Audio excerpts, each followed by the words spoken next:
3장 함께 열어봅니다. 아가 3장 6절로 11절 우리 함께 합독하도록 하겠습니다. 아가 3장 6절부터 11절까지 함께 합독합니다. 시작.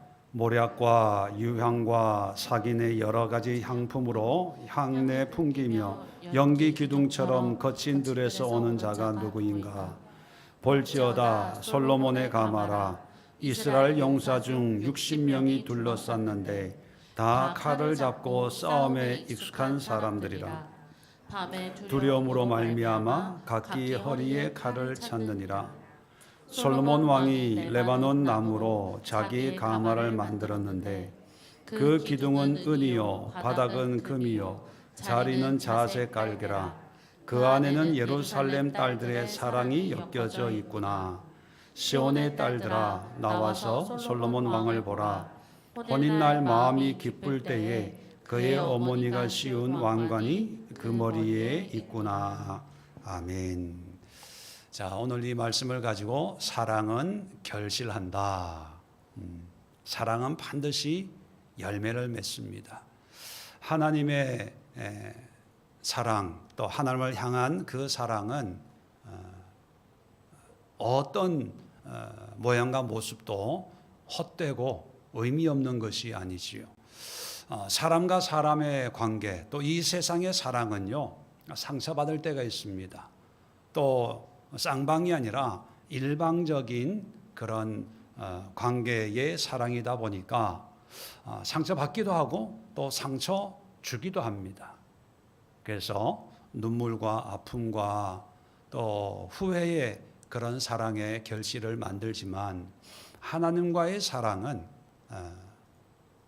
어떤 환경 여건 속에 있다 하더라도 반드시 아름다운 결실을 가져다 주는 그런 가치 있는 사랑입니다. 그래서 요즘 세상 용어 가운데 하나가 가성비라는 표현이 있습니다. 가격 대비 성능이 아주 뛰어난 것. 거기에 굳이 비교하자면 세상에 참 많은 것들이 있지만 하나님과의 이 사랑이 정말 가성비, 우리가 애쓰고 노력한 거에 비하면 그 결과가 정말 엄청난 그런 결실을 가져다 주기 때문에 투자 몇 프로, 이익 몇 프로 그런 얘기들 있잖아요. 그런 거에 비추어 보면 정말 하나님과의 사랑은 정말 이익이 많이 남는 투자할 만한 가치가 있는 그런 것입니다. 자, 오늘 6절부터 11절까지가 결혼식입니다. 결혼식. 근데 이 결혼식이 있는 그 상황을 보면요, 우리 어제 살펴본 것처럼 3장 1절로 5절은 어떤 상황이었습니까? 사랑이 없어져서 찾아다니는, 이렇게 위기가 생긴 그런 상황을 얘기하고 있어요. 그렇게 보면 위기가 지나가고 나니까 이제 뭐가 찾아옵니까? 결혼식이 찾아와요. 이런 걸 보면 우리가 하나님과의 사랑을 하다가 어려움이 생깁니다. 항상 좋을 수는 없잖아요. 그런데 어려움이 생길 때 사람들은 이렇게 해석합니다. 기도해도 안 되네. 하나님 믿어도 안 되네. 여전히 나는 바뀌어지지 않았네. 이렇게. 그런데 사랑의 맛을 본 사람들은요, 어려움이 생기면 뭔가 좋은 게 오겠구나. 뭔가 하나님의 특별한 축복이 나를 기다리고 있구나. 이렇게 해석이 되는 거예요. 경험상. 저도 기도회를 이제 겨울하고 봄이 아니죠. 봄하고 여름에 하지 않습니까? 기도회 전에는요, 항상 어려운 점이 있습니다. 아시는 분은 아시겠지만 기도회 전에 갑자기 옷을 벗는데 이 왼 팔이 이렇게 갑자기 통증이 와요. 뭐 괜찮겠거니 했는데 이게 통증이 이게 팔을 이렇게 어느 한 부분에 대면은 이게 통증이 와서 그래서 일반 병원에 가서 약을 한 2주 정도 먹었어요. 근데 안 낫는 거예요. 그래서 할 수 없어서 큰 병원에 가서 MRI를 찍었어요. 그 뭐 크게 이상이 없고 염증이 좀 있네요. 물리치료 받으시고 뭐 주사 가니까 이제 주사를 주더라고요. 그래서 좀 나아졌습니다. 근데 기도회 시작하기 전에 또 손목이 아픈 거예요. 지금 또 손목이 좀 아프고 손목이 아프니까 손 전체가 좀 물론 안수하고 그래서 그런 것도 있는데 손목이 아파서 뭐 병원 갈 정도는 아니겠지 하고 집에 있는 그 물파스 같은 거 이렇게 좀 바르고 그러면서 제가 깨달았어요. 뭘 깨달았냐면 여러분 이번 21일 기도회 동안은 내가 매일 안수기도 해야 되겠다. 안수기도 해야 되겠다는 생각이 어디에서 나왔냐 하면요. 팔이 아픈 걸 느끼면서 하나님이 뭔가 역사하시겠구나. 마귀는 팔을 쓰지 말라고 왼쪽 어깨 아프게 하고 오른쪽 손목 아프게 하고 그래서 너 몸이 힘들고 아프니까 그냥 기도만 하고 뭐 이렇게 해 뭐 이런 메시지를 이제 나한테 주려고 이렇게 아픈 거예요. 근데 저는 아프니까 이제 안 해야지 이게 아니라 아프니까 하는 거예요.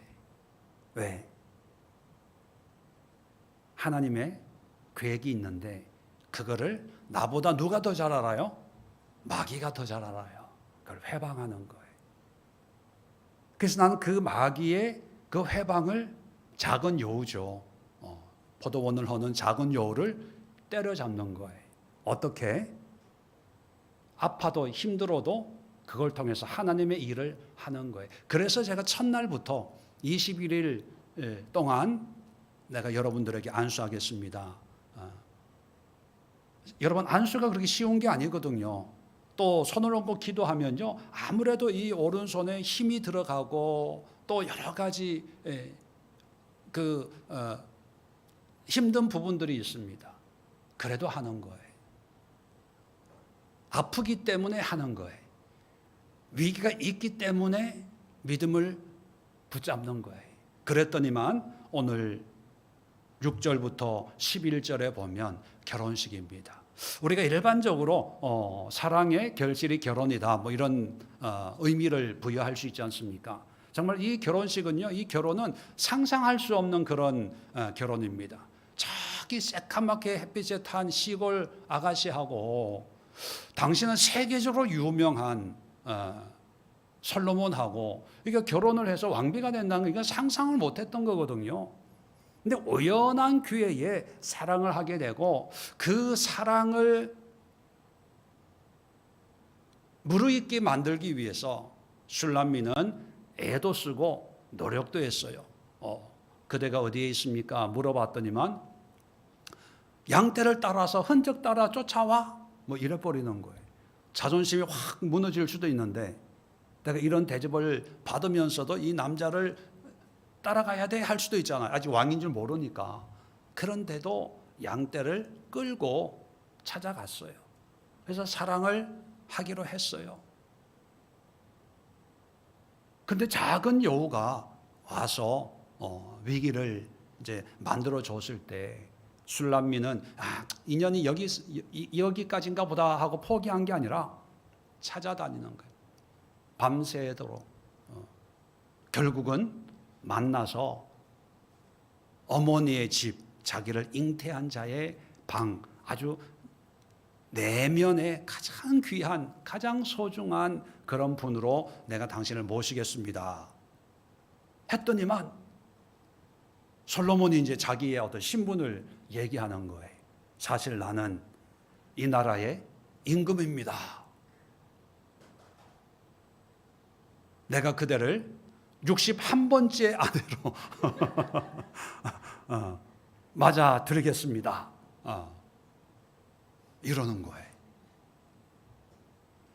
아마 깜짝 놀랐겠죠. 뭐 그런 내용은 이제 생략을 하고 이제 드디어 이제 결혼식을 하는 장면을 우리에게 보여주는데, 사랑은요, 이 결혼처럼 반드시 결실을 주는데, 이 사랑의 결실, 오늘 본문에 세 가지를 우리에게 소개해 주고 있습니다. 어떤 변화냐? 자, 6절에 보니까 모략과 유황과 상인의 여러 가지 향품으로 향기를 풍기며 연기 기둥처럼 거친 들에서 오는 자가 누구인가? 자, 많은 학자들이 이 6절을 노래하는 사람들이 이제 합창단이라고 얘기해요. 제3자들. 이제 뮤지컬처럼 남자가 있고 여자가 있는데 서로 주거니 받거니 하다가, 이 6절은 이제 합창단들이 이 결혼식을 보면서 이제 노래하는데, 자, 뭘 얘기하냐면 거친 들이라는 표현은요, 원어는 광야입니다. 미드바르라는 단어인데 광야, 황야 그런 뜻이에요. 자, 거친 들에서 광야에서 오는 자가 누구인가? 미조트라는 단어인데, 미라는 말은요, 누구인가, 무엇이냐 의문대명사입니다. 조트라는 말은 그것, 이것, 저것, 어떤 지시하는, 그래서 이게 여성 명사이기 때문에 여자죠. 여자가 누구냐 그런 의미예요. 놀라는 거예요. 거친 들에서 온다는 얘기는 뭡니까? 도시 여자가 아니라 광야에서.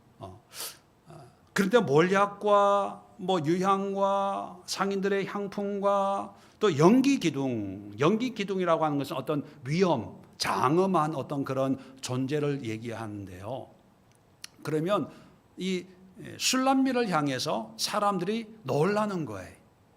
어찌하여 이런 여자가 이렇게 위풍당당하게 솔로몬의 신부가 될 수 있었을까? 이렇게 놀라는 거지요. 이걸 보면 첫 번째 사람들의 어떤 그런 놀라움의 대상이 뭐냐면, 이 사랑은요, 우리의 삶을 바꿔요. 포도원 지기에서 왕비가 되고, 시골에서 예루살렘으로, 가족에게도 인정받지 못했잖아요. 어머니의 아들들이 노예에서 포도원 지기를 삼았어요. 가족으로부터 인정받지 못했지만 왕으로부터 인정받아서 왕비가 되는, 이게 변화의 변화. 사랑은요, 반드시 변화의 결실이 있습니다. 이와 비슷한 사람 중에 대표적인 사람이 또 누굽니까? 다윗. 다윗도 목동 출신이에요. 서울 목동이 아니라 양을 치는 그냥 별 볼 일 없는 그런 사람이죠. 그런데 이 다윗도요, 가족들로부터 인정받았어요? 못 받았어요? 못 받았어요.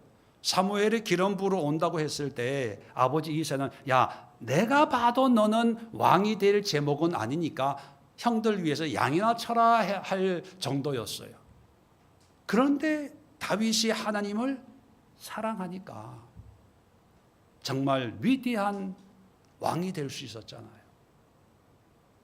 하나님의 사랑의 능력이 바로 이런 엄청난 삶의 변화를 일으켜요. 그렇게 보면 왜 우리는 이런 하나님의 이런 놀라운 변화를 경험하지 못할까?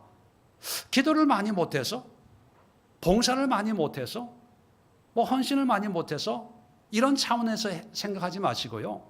아, 내가 하나님에 대한 사랑이 부족했구나. 하나님의 사랑, 그리고 또 나아가서 하나님을 향한 사랑, 우리의 사랑이지요. 하나님의 사랑은 부족함이 없어요. 우리가 상상하는 그 이상의 사랑을 매일매일 순간순간 우리에게 쏟아 부어주기 때문에 전혀 부족하지 않습니다. 그리고 하나님은 한 번도 우리를 외면하고 떠나 우리를 홀로 있게 한 적이 없지요. 문제는 우리의 사랑이 문제인 거죠. 우리의 사랑이. 우리의 사랑만 하나님 보시기에 합당한 그런 사랑의 모습으로 드려진다면 세상 사람들이, 야, 이 장교동에서 오는 이 여인은 누구인가? 김포에서 오는 이 청년은 과연 누구이길래 연기 기둥처럼 향기를 품으면서 이렇게 달려오는가? 세상이 놀라는 그런 결실을 맛볼 수가 있다는 것입니다. 자, 두 번째 결실이 뭐냐 하면 자, 7절, 8절인데 자, 9절까지, 10절까지 보면 솔로몬의 가마를 소개합니다. 7절에도 볼지어다 솔로몬의 가마라. 이스라엘 용사 60명이 둘렀다. 다 칼을 잡고 싸움에 익숙한 사람이기 때문에 이제 밤의 두려움으로 말미암아 각기 허리에 칼을 찼다. 이제 위풍당당하게 보디가드처럼 경호하는 요원처럼 60명이 가마에 둘러싸여 있다는 걸 얘기하고요. 9절에는 또 솔로몬의 가마, 레바논 나무로 자기의 가마를 만들었는데 정말 10절에 보면 화려하게 그런 가마에 소개를 하고 있습니다. 왜 갑자기 결혼식 중계를 하다가 가마에 이렇게 꽂혔을까? 근데 잘 보면요, 이제 우리 번역으로는 아무리 봐도 이걸 알 수가 없어요. 원어에 보면 7절의 가마와 9절의 가마가 용어가 달라요. 종류가 달라요. 우리는 번역을 그냥 가마라고 했는데 7절에 있는 가마는 미타라는 단어입니다. 참고로 아세요? 이 미타는 어떤 거냐면 침대입니다. 침상. 누워서 이렇게 오는, 그러니까 아마 이 술람미 여인이 이제 아름답게 하고 우아하게 이제 베개를 베면서 아주 편안하게 오는 그런 용도의 가마고요. 9절에 자기의 가마, 9절의 가마는요, 아피리온이라는 단어를 씁니다. 이건 뭐냐 하면 혼자 타는 가마에. 그래서 이 번역은 가마지만 엄격하게 얘기하면 우리가 생각하는 그런 가마가 아니라 솔로몬 왕이 혼자 모는 전차, 마차 같은 이동하는, 움직이는 그런 종류의 가마입니다. 그래서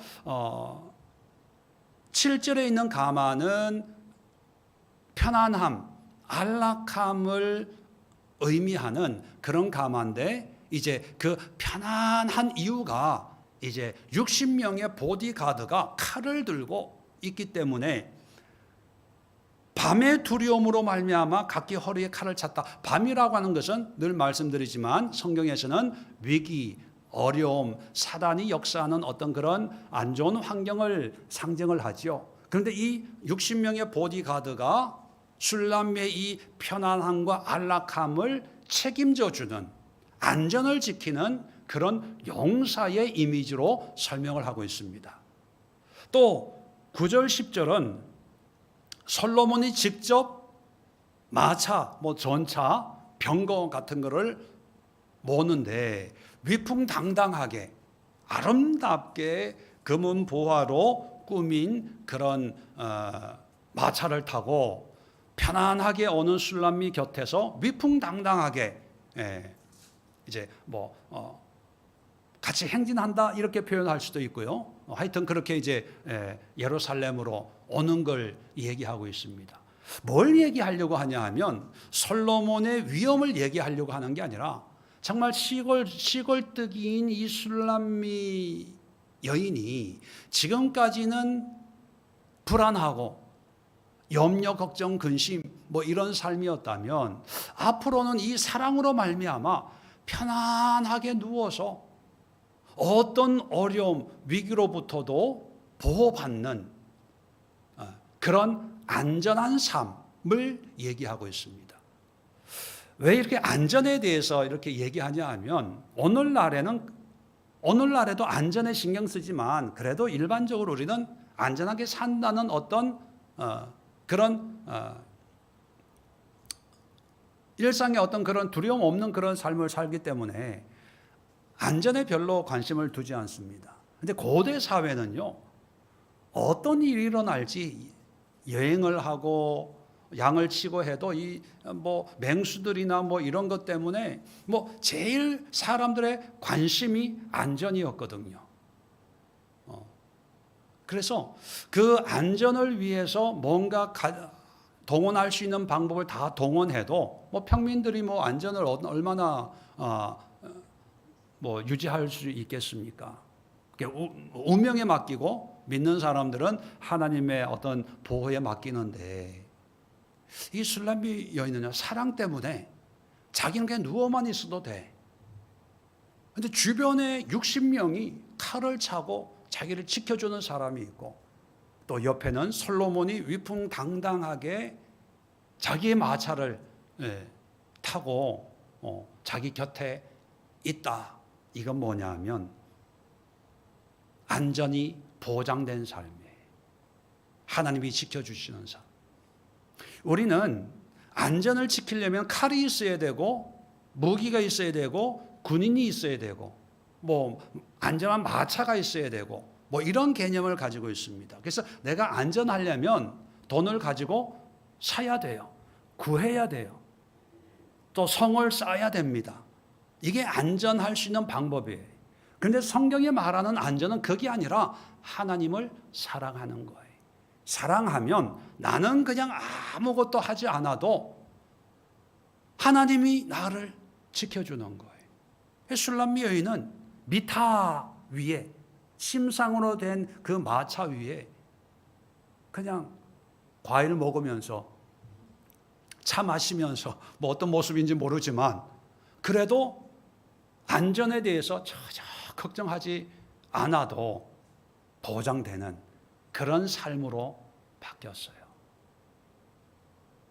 여러분, 우리가 우리를 지킬 수 있는 유일한 방법이 뭐냐 하면 바로 하나님의 사랑이라는 거예요. 우리가 우리 자녀들을 또 우리 가족들을 지킬 수 있는 유일한 방법이 공부 많이 시키고 뭐 좋은 회사 다니고 결혼 잘하면 그걸 지키는 게 아니라요, 정말 내가 하나님과의 끊을래야 끊을 수 없는 사랑의 끈으로 묶여 있을 때 하나님이 지켜주셔야 되는 거예요. 하나님이 함께해 주셔야 되는 거예요.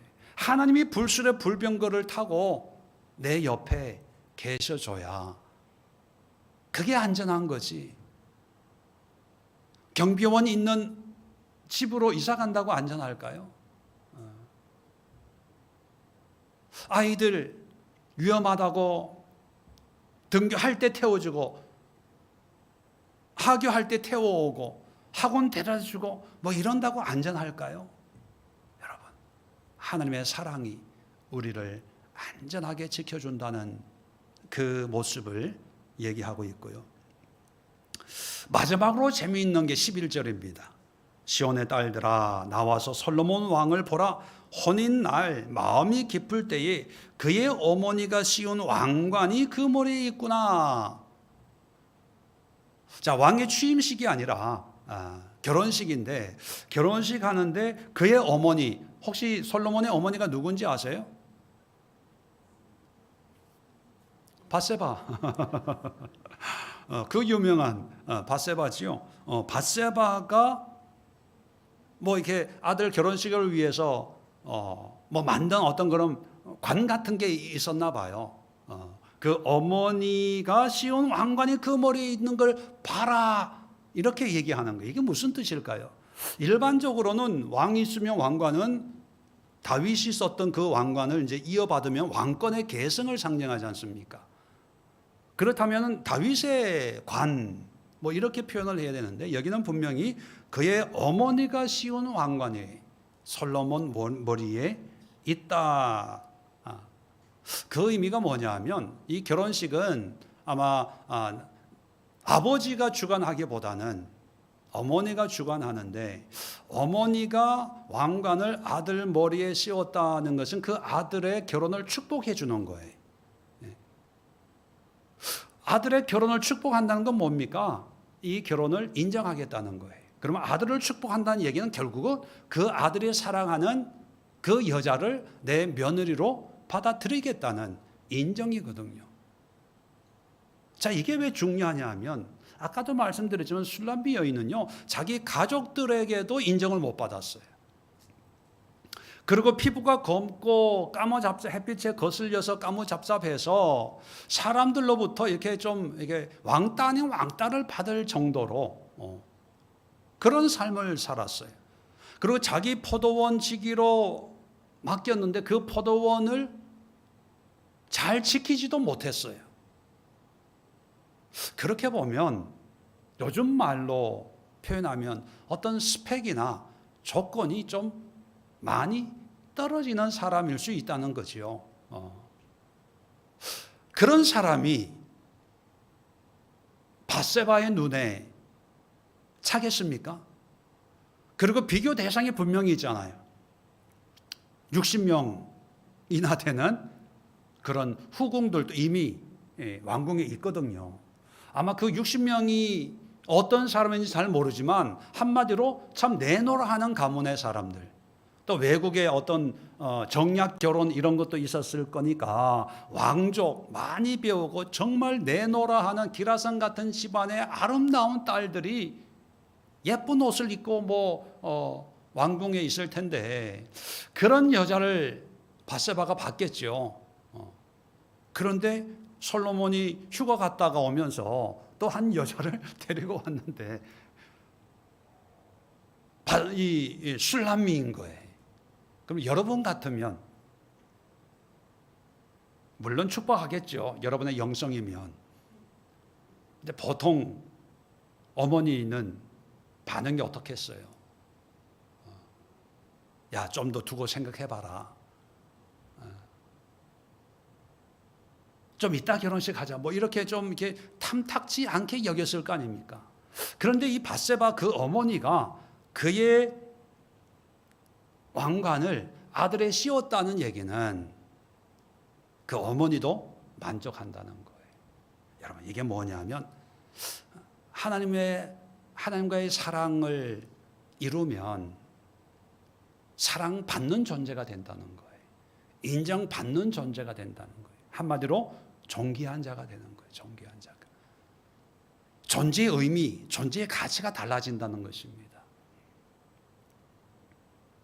성경을 보면 항상 하나님 사랑이 먼저고 그 다음에 이웃 사랑이 그 나중이지요. 우리의 사랑 관념은 뭐냐면 두 종류의 사랑이 있으면 그 두 종류 중에 뭐를 먼저 사랑하냐, 뭐를 먼저 더 사랑하냐, 어떤 비교로 판단을 해요. 그래서 남편에 대한 사랑이 더 먼저고, 자녀의 사랑, 어떤 경우에는 자녀를 향한 사랑이 먼저고, 다른 거는 못해, 바빠서, 힘들어서. 일단 이것만 하고, 이렇게 생각을 합니다. 그런데 하나님의 사랑은요, 하나님을 먼저 사랑하면 다른 사랑도 충분히 할 수 있어요. 그게 하나님의 사랑의 능력인데요. 우리의 이 논리는 뭘 많이 하면 다른 걸 못한다고 생각을 해요. 아니면 줄여야 된다고 생각을 해요. 그래서 목사님 이런 것 때문에 이걸 못하겠습니다. 이게 일반적인 반응이거든요. 근데 하나님의 사랑을 경험하면요, 다른 것도 더 열심히 할 수 있어요. 더 잘할 수 있어요. 여러분도 교회 신앙생활 해보면서 교회에서 이제 봉사하시는 분들만 예를 들어도 그게 믿음과 꼭 연결된다고는 할 수 없지만 우리가 보통 그런 얘기를 하죠. 일하시는 분이 일을 해낸다. 그런 말 들어보셨죠? 안 들어보셨어요? 일을 열심히 하는 사람에게 일을 맡기면 그분은 일을 하는데, 저분 시간이 많으니까 일 좀 맡겨야지. 그럼 뭐라 그러는지 아세요? 목사님, 안 해봤어요. 못해요. 이것도 모르고요. 저것도 모르고요. 목사님 꼭 해야 돼요. 다음에 하면 안 돼요. 안 돼요. 근데 일을 열심히 하는 사람이 일 맡기면, 목사님 바빠 죽겠는데 일을 줘요. 내가 할게. 후다닥 해치워버려요. 하나님의 사랑도 그렇습니다. 하나님의 사랑을 더듬으면요, 다른 것을 못하는 게 아니라 더 열심히 해요. 그래서 하나님을 사랑하고 내 이웃을 내 몸과 같이 사랑해라 이렇게 말씀하는 거예요. 술람미는요, 솔로몬 한 사람 사랑했는데 그 사랑 때문에 가족의 사랑도 못 받고 자랐던 사람인데 왕의 어머니의 인정을 받았고, 왕의 어머니의 인정을 받았다는 얘기는 뭡니까? 모든 사람에게 사랑을 받고 존귀함을 받는 그런 존재가 되었다는 거예요. 그렇다면 사랑이 중요하다. 누구에 대한 사랑? 하나님에 대한 사랑. 하나님의 사랑을 더듬으면 우리는 또 다른 많은 사람들을 사랑할 수 있는, 또 사랑받을 수 있는 그런 사람이 된다. 이게 결실이에요. 이게 열매입니다. 이런 열매를 우리가 믿음으로 하나님을 섬긴다고 하면 이런 결실을 맛보며 살아야 돼요.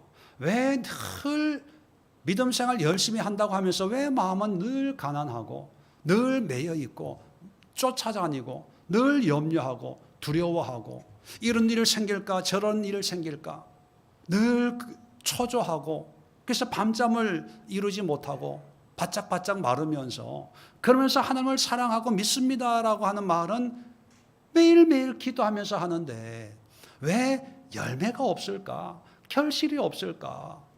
여러분 한번 되돌아보십시오. 여러분의 신앙의 여정을 10년, 20년, 40년, 50년 되돌아보면서 정말 파란만장한 신앙의 여정을 달려왔을 거 아닙니까? 그죠?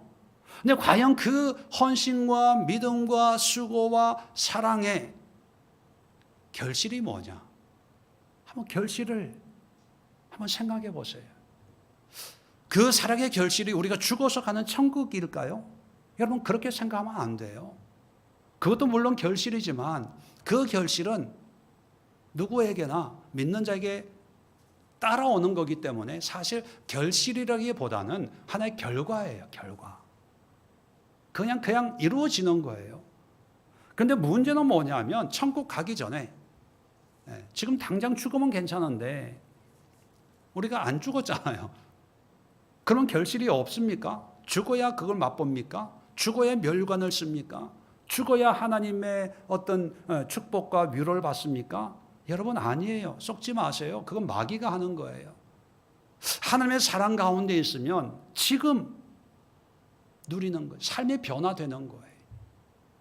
여러분 1년 전과 지금의 내 신앙이나 삶이 똑같다. 이건 문제가 큰 거예요.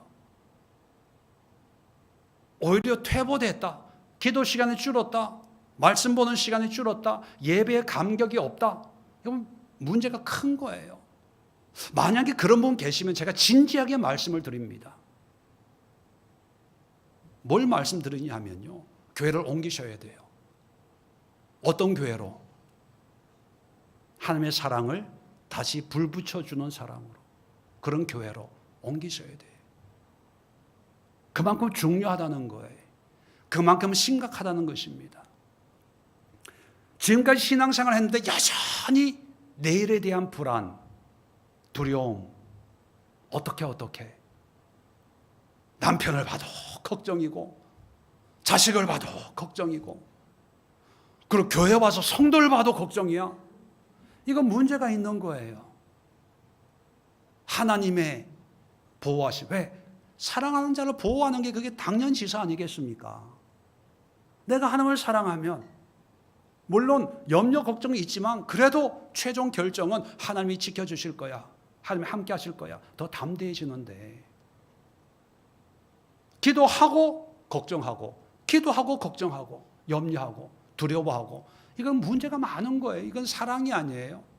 믿음이 아니라는 얘기입니다. 세 번째 어떤 사랑을 받고 사랑하고 모든 사람 주변 사람으로부터 사랑받는 존재가 되어야 되는데 신앙생활하면 다른 사람은 관심이 없어요. 다른 사람에게는 무관심해. 철저하게 자기 자신에게만 관심이 있고 자기 가족, 자기가 하고 있는 그 일, 자기 영역 안에만 매여 있다. 이건 하나님 사랑하는 거 절대로 아니라고 저는 단언할 수가 있습니다. 왜요? 하나님의 사랑을 덧입으면 내가 아니라 이웃이 보여져요. 우리가 그리스도를 본받아라고 하는 그 책을 매주 3부에 우리가 읽으면서 그 책에서 얘기하는 것도 그거예요. 하나님을 사랑을 덧입으면요, 내가 염려, 걱정, 근심 이런 그 모든 것에서 벗어나고 진정한 자유를 누릴 수 있어요. 자유를 누린다는 것은요, 내 경계가 없어지는 거예요. 그러면 나의 것이라고 하는 그 의미도 없어지는 거예요. 내 것만 본다는 것은 내 자기 애에 빠져 있다는 거거든요. 근데 하나님의 사랑이 임하면 자기 애라는 게 없어져요. 하나님의 사랑으로 모든 사람을 사랑하고 모든 사람을 위해서 기도하고 다른 사람의 아픔을 나의 아픔으로 이렇게 공감하고 소통하는데 우리는 그냥 인사만 하죠. 그러면서 나는 내 할 일도 바쁜데 내 일도 많은데, 물론 남에게 참견하라는 얘기는 아닙니다. 오해하지 마세요. 다른 사람의 삶에 개입하라는 얘기는 아니고요. 그들을 사랑하고 섬기는 넓은 마음이 사랑으로, 그래서 사랑받은 자가 사랑할 수 있는 거예요. 자, 그래서 세 가지 기도 제목 가지고 오늘 함께 기도할 때요. 자, 첫 번째 기도 제목은 뭐냐 하면 하나님의 사랑보다 하나님을 향한 사랑을 위해서 기도하세요. 우리는 하나님의 사랑을 주세요, 은혜를 주세요, 너무 익숙한 기도지만 이미 우리는 하나님의 사랑을 충분히 받고 있는데, 문제는 뭐냐면 이 사랑에 대한 반응으로 하나님을 사랑하는 게 너무 소홀해지지 않나, 너무 계산적이지 않나, 너무 나태하지 않나. 우리가 살펴본 것처럼 술람미가 사랑하는 사람을 찾아서 헤매 다니는 것처럼 하나님의 사랑을, 하나님을 향한 사랑에 열심을 내고 헌신할 수 있도록, 최선을 좀 다할 수 있도록 하나님 나를 도와주세요. 나의 이 마음을 움직여 주세요. 나의 몸과 이 생각을 좀 움직여서 지금까지 해보지 않는 그런 헌신, 순종도 믿음으로 행하게 하옵소서. 한번 도전해 보세요. 도전해 보세요. 두 번째 기도 제목 뭐냐면, 그래서 사랑으로 행동하는 신앙 되게 하옵소서. 사랑만 노래하지 말고, 사랑만 이야기하지 말고 사랑의 행동, 그 행동으로 말미암아 술람미와 솔로몬이 사랑을 확인하고 결혼하게 되지 않습니까? 사랑은 움직여야 됩니다. 여담이지만 아내가 남편을 사랑해요. 사랑하면 뭘 합니까? 빨래도 하고 밥도 하고 반찬도 하고 하는 거지요. 그건 하라고 해서 하는 게 아니라 그렇게 하고 싶어지는 거예요. 그런데 만약에 어떤 아내가 남편을 사랑해요. 그런데 저녁 시간 됐는데 저녁을 안 해줘. 왜 저녁을 안 하냐? 라고 이제 항의가 들어온다면, 만약 이렇게 대답한다면 어떻게 되겠어요? 사랑은 마음이지. 행동한다고 다 사랑은 아니야. 어디서 많이 들어본 뉘앙스 아니에요? 믿음은 하나님을 믿는 거지, 행함으로 구원 얻는 게 아니야. 이런 거죠. 사랑은 설명할 수 없어요. 근데 믿음은 설명이 가능해요. 그래서 믿음에 대한 학문이 신학이잖아요. 교리잖아요. 근데 그 설명이 완벽할까요? 완벽하지 않아요. 설명할 수 없는 것을 설명하니까 이미 그것은 문제가 있는 거죠. 사랑은요, 설명이 없어요. 그냥 움직이는 거예요. 이유 없어야 돼. 그게 진정한 사랑입니다. 이유가 생기면 거래가 되는 거예요. 여러분, 이유 없는 사랑을 하나님 앞에 한번 여러분의 삶을 한번 태워보세요. 태워보세요. 세 번째가 뭐냐 하면 그 결과 사랑의 결실을 지금 내 가정에서 맛보게 하옵소서. 경험하게 하옵소서. 체험하게 하옵소서. 죽어서 영적으로 뭐 이런 게 아니라 실생활에서 맛보게 하옵소서. 이 세 가지 기도 제목, 오늘만 기도하는 게 아니라 쭉 앞으로 이런 사랑을 경험할 때까지 여러분 기도해 보세요. 마음에 새기시고